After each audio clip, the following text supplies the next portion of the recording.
Donc, quel enseignement tirons-nous par rapport à ce qui s'est passé récemment en France? Et puis, comment le chef voit l'avenir des musulmans de France? Des musulmans. Moi, je pense que il y a ceux qui veulent faire des musulmans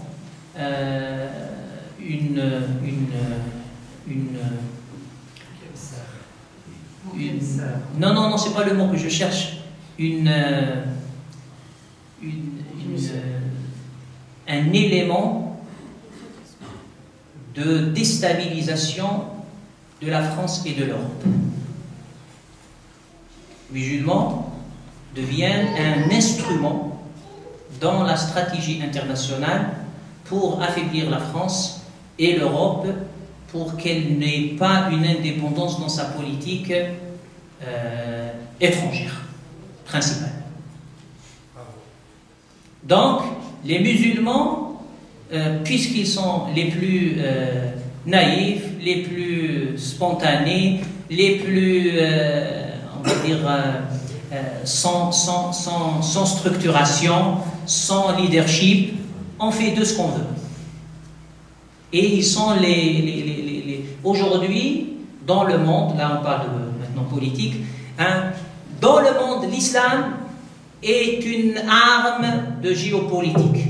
Il faut que les musulmans le comprennent et le sachent. On utilise l'islam comme une arme. Ce n'est pas les musulmans. Tout le monde l'utilise. Tout le monde. On a voulu faire la guerre aux URSS à l'époque. On a ramené les musulmans se faire tuer pour le compte d'autrui. Quand c'est plus l'URSS, c'est d'autres qui ont envahi l'Afghanistan, ce n'est plus le djihad. Donc les musulmans, parce qu'ils n'ont pas on leur explique, les structures, leur donne la vision, ils sont manipulés. Ça, c'est la réalité. C'est pour ça que nos jeunes, il faut que nos mosquées, il faut qu'on dise les choses aux musulmans, qu'on arrête à cacher la vérité. Il y a ceux qui veulent faire des musulmans des instruments pour leur fin, leur intérêt. Il y a un qui soi-disant, il défend l'islam, mais derrière tout ça, il veut son propre intérêt. Il n'est pas du tout dans les cercles fermés, il boit, il ne prie pas, il n'a rien à voir avec l'islam. Ça existe. Il s'appelle Abdallah, il s'appelle Mohamed. Et il vient vouloir présider des associations cultuelles même. Ça, c'est la réalité des musulmans. Il faut qu'on l'explique aux musulmans. Ce n'est pas pour qu'ils perdent confiance, mais qu'ils soient conscients et qu'ils soient vigilants, et qu'ils contrôlent, et qu'ils soient responsables.